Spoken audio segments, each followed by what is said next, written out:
Aujourd'hui, avec le pasteur Joseph Prince, le message d'aujourd'hui est spécial, parce que Dieu m'a donné une révélation que je vais partager avec vous maintenant. J'ai ouvert mon cahier, et avant même que je puisse finir d'écrire, il m'a donné, voyez-vous, révélation après révélation, et m'a montré pourquoi je devais vous parler de la guérison que Jésus nous offre. Surtout à ceux qui croient en Dieu et comptent sur lui pour avoir des enfants. Mais cette guérison concerne tous les domaines de la vie. La guérison physique, certes, mais aussi la guérison émotionnelle, la guérison mentale. Tournez-vous vers votre voisin, souriez-lui et dites « Oui, oui, la guérison mentale ». C'est bon, vous êtes prêts à entendre ce message? Concernant la guérison, nous allons respecter une loi d'herméneutique, d'interprétation biblique. Il existe une loi appelée le principe de la première mention. Lorsque vous commentez un texte de la Bible ou parlez de n'importe quel sujet, qu'il s'agisse de la guérison, de la prière, quel que soit le sujet, vous devez chercher la première fois où il en est fait mention dans la Bible. Parce que Dieu veut révéler une vérité importante. D'accord? Savez-vous où la guérison est mentionnée pour la première fois dans la Bible? Ici dans la Genèse, au chapitre 20. Abraham prie à Dieu. Et Dieu guérit Abimélec. Abimélec, Abimélec. Le lion est mort ce soir. C'est notre homme. Dieu le guérit, sa femme et ses servantes. Après, ils eurent des enfants. Très intéressante, cette première mention de la guérison. C'est la guérison de la famille. La priorité de Dieu est que votre famille se porte bien. Vous et votre famille. Pas seulement Abi, mais aussi sa femme. La femme d'Abi et même ses servantes. Ses servantes.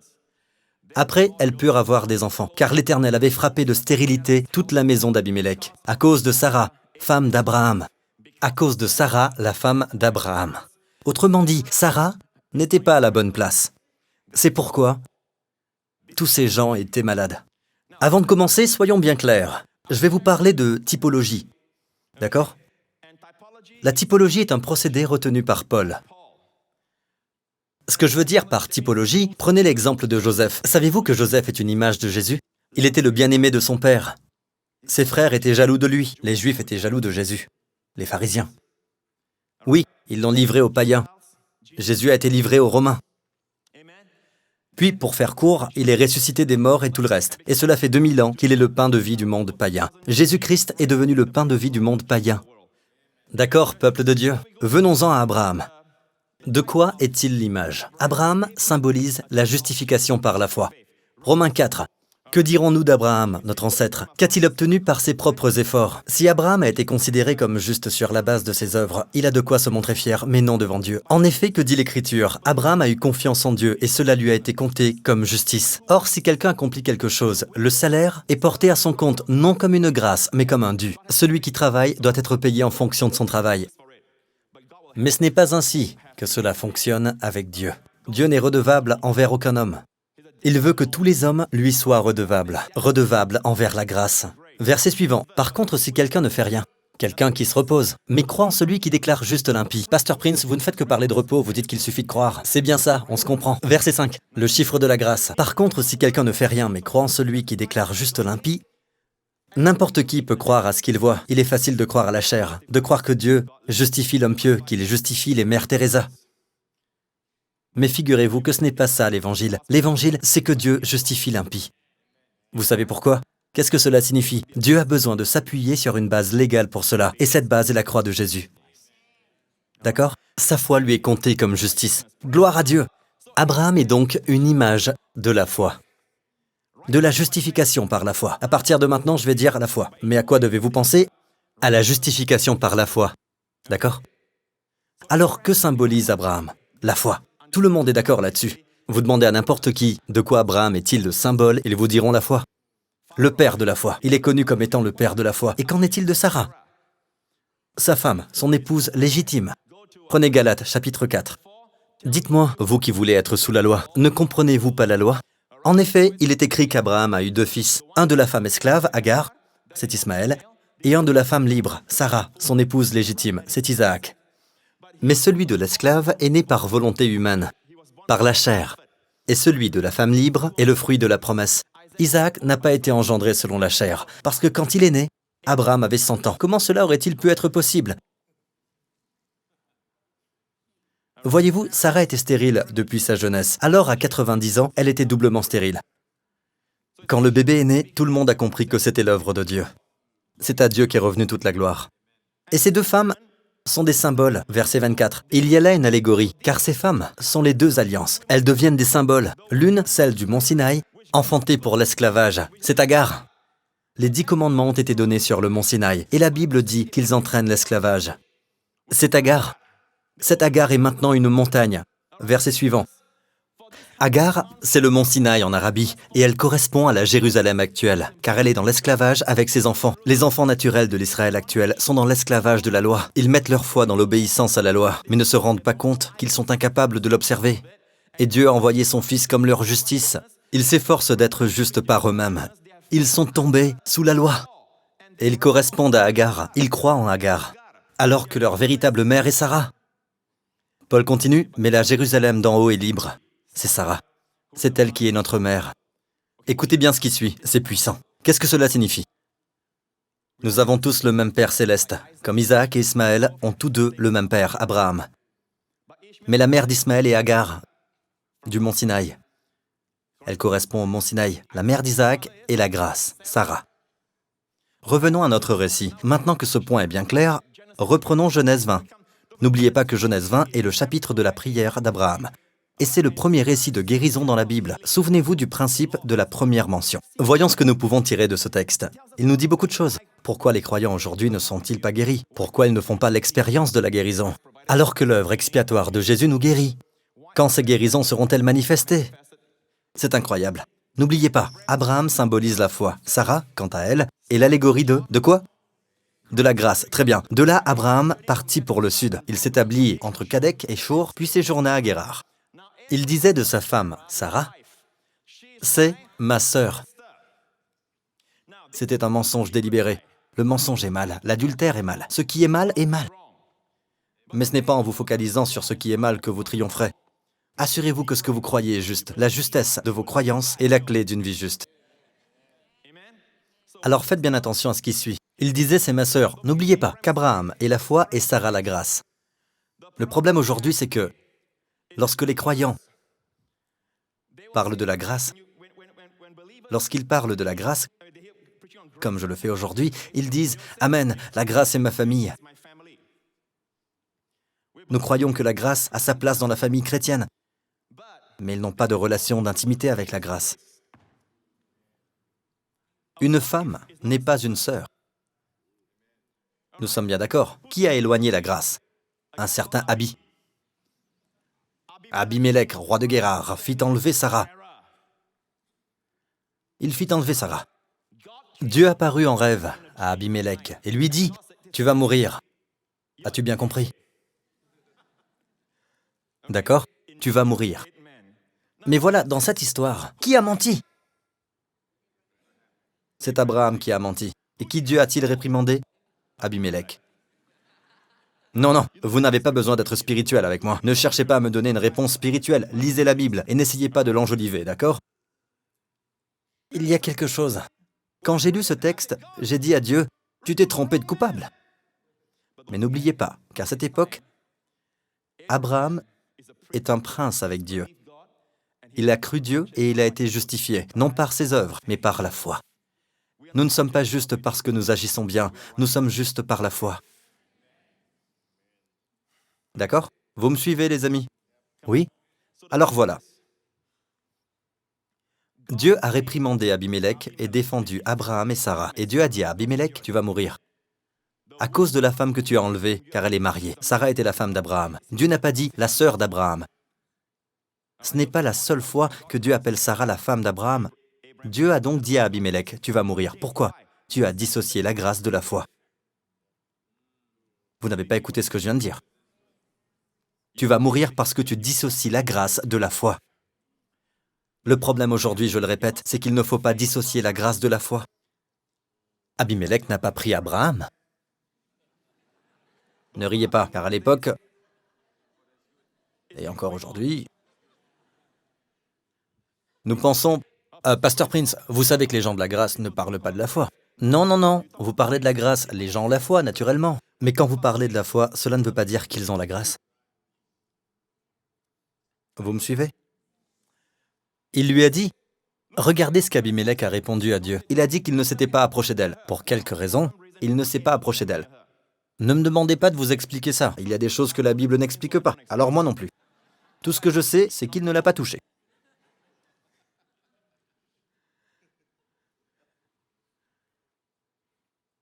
Et Abimelech a dit à Dieu, « Seigneur, est-ce que tu vas tuer une nation, même si elle est juste ?» Il s'est passé quelque chose en lui. Alors quand Dieu a poursuivi, il a été indigné. Parce que c'est Dieu. Si Dieu vous dit « tu vas mourir », ne pensez-vous pas que vous serez vraiment choqué? Lui-même ne m'a-t-il pas dit, a protesté Abimelech, lui-même ne m'a-t-il pas dit « c'est ma sœur », tandis qu'elle-même disait de lui « c'est mon frère ». J'avais un cœur intègre et des mains innocentes quand j'ai fait cela. Et Dieu lui a répondu dans le rêve, « Oui, je sais bien que tu avais un cœur intègre quand tu as fait cela. Aussi t'ai-je moi-même empêché de pécher contre moi. C'est pourquoi je n'ai pas permis que tu la touches. » Souvenez-vous que nous parlons d'allégorie ici. Écoutez bien. C'est puissant. Le monde ne peut pas corrompre la grâce. Dieu y veille. Le monde ne peut pas corrompre la grâce, mais vous savez quoi? La grâce purifiera le monde. Nous en avons un exemple parfait juste après le sermon sur la montagne. Un lépreux s'approcha de Jésus, au pied de la montagne, et Jésus descendit et toucha le lépreux. C'est ainsi qu'il le guérit. Or, selon la loi, celui qui touchait un homme impur devenait lui-même impur. Mais quand Jésus toucha le lépreux, sous la grâce, le pur purifia l'impur. En d'autres termes, la grâce est tellement puissante que le péché ne peut pas la corrompre. Ceux qui ne comprennent pas ce qu'est la grâce disent « Oh, la grâce, vous savez qu'elle fait toujours des compromis. » Mais Dieu a fait en sorte que l'homme ne puisse pas la corrompre. Mais elle purifiera l'homme. Elle purifiera le monde. Mais écoutez-vous les amis, nous parlons d'allégorie ici, et c'est correct. Nous allons poursuivre, parce que le temps passe. Maintenant, rends la femme de cet homme. Remets la grâce à sa place. Rends-lui sa place d'honneur. Car c'est un prophète. Abraham vient à peine de mentir et Dieu le considère comme un prophète. Voilà pourquoi je vous dis que Dieu ne plaisante pas quand vous êtes justifiés. Soyez certains que Dieu vous traite comme une personne juste. Écoutez-vous les amis. Mais si tu ne la rends point, oh, il priera pour toi. C'est un prophète, il priera pour toi et tu vivras. Entre parenthèses, c'est ici la première mention d'un prophète dans la Bible. Tout ça dans le même chapitre. Qu'est-ce qu'un prophète? Nous pensons qu'un prophète est quelqu'un qui proclame « L'année prochaine, un tremblement de terre frappera ce pays à 3 heures de l'après-midi. » Nous pensons qu'un prophète annonce le malheur et la désolation. Non, un prophète, dit la Bible, est quelqu'un qui prie pour vous. Et vous êtes guéris. Et vous vivez. Un prophète a de l'influence auprès de Dieu. Nous avons tous l'onction prophétique parce que nous sommes tous justifiés par la foi. Le problème, c'est quand on se croit plus malin et que nous essayons de manipuler Dieu. C'est là que les ennuis commencent. Revenons à Abimelech. Dieu lui dit, « Mais si tu ne la rends point, si tu ne remets pas la grâce dans la foi, sache que tu mourras avec tout ce qui t'appartient. » Alors Abimelech se leva de bon matin et appela tous ses serviteurs. Et la Bible dit qu'il leur raconta toutes ces choses. Et ces gens furent saisis d'une grande crainte. Je peux comprendre. Pas vous? Poursuivons. Abimelech appela aussi Abraham et lui dit, « Qu'est-ce que tu nous as fait? Et quel péché ai-je commis contre toi? Que tu nous aies amenés, mon royaume et moi, à commettre un si grand péché. Tu as commis envers moi des actes qui sont inadmissibles. » Il faut s'imaginer tout ça quand on lit la Bible. Continuons. Jusqu'au bas. Alors Abimelech prit du petit et du gros bétail, des serviteurs et des servantes, et les donna à Abraham. Waouh! Il l'a enrichi. Il lui rendit aussi sa femme Sarah. Il a remis la grâce à la place qui est la sienne avec la foi. Et qu'en est-il de la foi? La grâce a été enrichie à cause de la foi. N'oubliez jamais ça. Chaque fois que la grâce est remise à sa juste place, savez-vous ce qui se passe? Savez-vous ce qui se passe? Votre foi agit. Votre foi devient agissante parce qu'elle a été enrichie. Ce n'est pas une lutte entre la grâce et la foi, mais la grâce va de pair avec la foi. Le problème, c'est quand on retire la grâce de la foi. Écoutez bien. En disant, mon pays est devant toi, installe-toi où il te plaira. Waouh! Il a reçu des serviteurs et des servantes, il a reçu du petit et du gros bétail. Et il rend Sarah, à cause de Sarah. La foi a été enrichie. Chaque fois que la grâce est remise à sa juste place, la foi est enrichie. À Sarah, il dit, je donne à ton frère 1000 pièces d'argent. Waouh, c'est une grosse somme. C'est comme si on vous donnait 1000 actions de Facebook à son tout début. Très bien, 1000 pièces d'argent. Ce sera pour toi comme un voile sur les yeux, pour tous ceux qui sont avec toi. Ainsi, ton honneur sera sauf. Mais elle n'a pas perdu son honneur. Ce n'est pas une très bonne traduction. Elle n'avait pas perdu son honneur. La version amplifiée dit, j'ai donné à ton frère 1000 pièces d'argent pour te dédommager de tout ce qui t'est arrivé. Voyez-vous, c'est une compensation. Un voile sur les yeux pour tous ceux qui sont avec toi. Et auprès de tous, tu seras justifié. Tu seras justifié. Et non, ton honneur sera sauf. Qu'est-ce que Dieu attend? Je vais terminer. Qu'est-ce que Dieu attend pour que la guérison afflue dans le corps de Christ? Il attend que la grâce ne soit pas une matière enseignée. Voyez-vous, certaines écoles bibliques, dans les instituts de théologie, ils enseignent l'homilétique, la pneumatologie, l'herméneutique. Ils parlent de la parousie, du retour de Christ, et aussi du fruit de l'esprit, du caractère de Christ. La grâce est devenue une des femmes, une des matières enseignées. Elle n'occupe pas la place d'honneur qui lui revient. Mais le jour où la grâce retrouvera sa juste place, sa place d'honneur, comme l'Église honore la foi, je vous le dis, ce jour-là, la guérison coulera. Parce que le verset suivant nous dit qu'Abraham pria Dieu et que Dieu guérit Abimélec, sa femme et ses servantes, et elles purent à nouveau enfanter. L'Église sera féconde. Alléluia! Car l'Éternel avait frappé de stérilité toute la maison d'Abimélec à cause de Sarah, femme d'Abraham. Alors écoutez ceci. Abraham a prié Dieu. Nous pouvons encore tirer 2 leçons de ce texte avant de conclure. La première concerne la prière pour les malades. Combien d'entre vous veulent être de ceux qui prient pour les malades? Vous voulez voir de grandes choses, alors ceci est pour vous. Parlons d'abord de vous, celui qui prie. Ensuite, nous verrons celui pour qui vous priez. Le malade. Commençons par vous. Avant tout, quelles conditions devez-vous remplir pour prier pour les malades? Ce chapitre nous montre comment Abraham s'est qualifié par la chose même qui le disqualifiait. La première chose que nous apprend le principe de la première mention de la guérison concernant celui qui prie est celle-ci. Vous êtes juste par la foi et non par vos performances. Autre chose, le diable va venir vous dire, « Comment peux-tu? Tu n'es qu'un hypocrite. Comment peux-tu prier pour les malades alors que tu es toi-même malade dans ton corps? Attends d'être toi-même guéri. Après, tu pourras prier pour les malades. » Combien de fois vous a-t-il dit cela? Écoutez, à cette époque, Abraham n'avait pas encore eu Isaac. Vous n'avez pas bien entendu. À cette époque, Abraham n'avait pas encore engendré Isaac.